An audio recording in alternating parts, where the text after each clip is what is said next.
A helicopter carrying Iranian President Ebrahim Raisi and Foreign Affairs Minister Hossein Amir Abdollahian crashed near Uzi, East Azerbaijan Province, Iran on May 19th.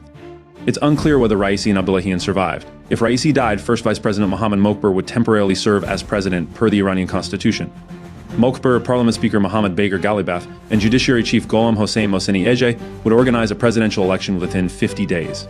Mokhber, previously head of the execution of Imam Khamenei's order, was sanctioned by the U.S. Treasury Department in January 2021 for ties to Iran's military and economic activities.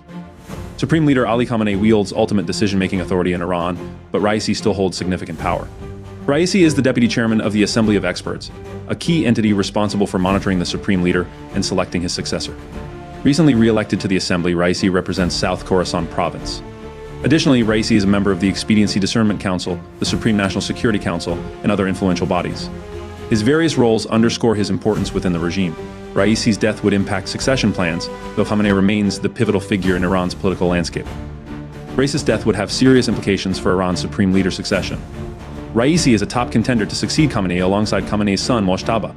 Khamenei appointed Raisi as Judiciary Chief in 2019 and endorsed him during the 2021 presidential elections.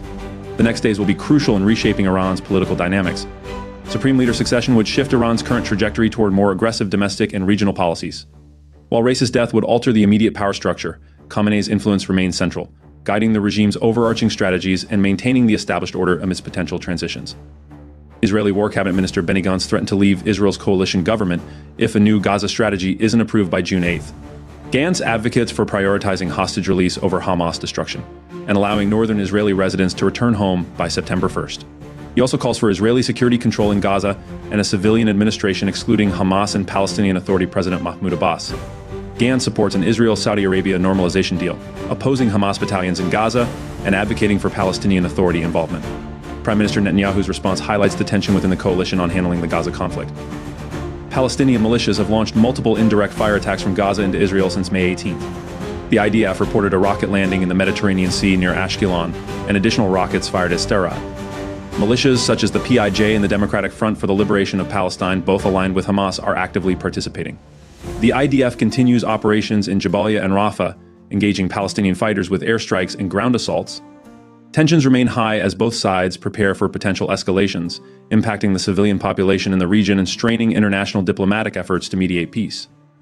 Israeli forces have engaged Palestinian fighters in the West Bank at multiple locations since May 18th. The Al-Aqsa Martyrs Brigades targeted Israeli forces using explosive devices and small arms fire in Qalqilia and Nablus.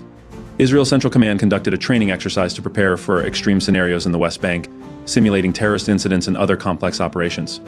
This exercise included the Israeli Air Force and special units. The ongoing clashes and training exercises highlight the volatile situation in the West Bank, as both Israeli forces and Palestinian militants continue to engage in frequent and violent confrontations.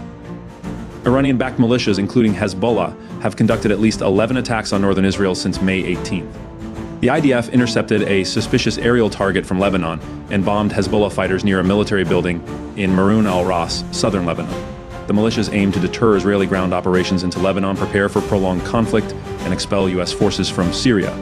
This escalation and attacks from southern Lebanon underscores the broader regional tension involving Iran and its allies, as they continue to challenge Israeli forces and influence the dynamics of the ongoing conflict.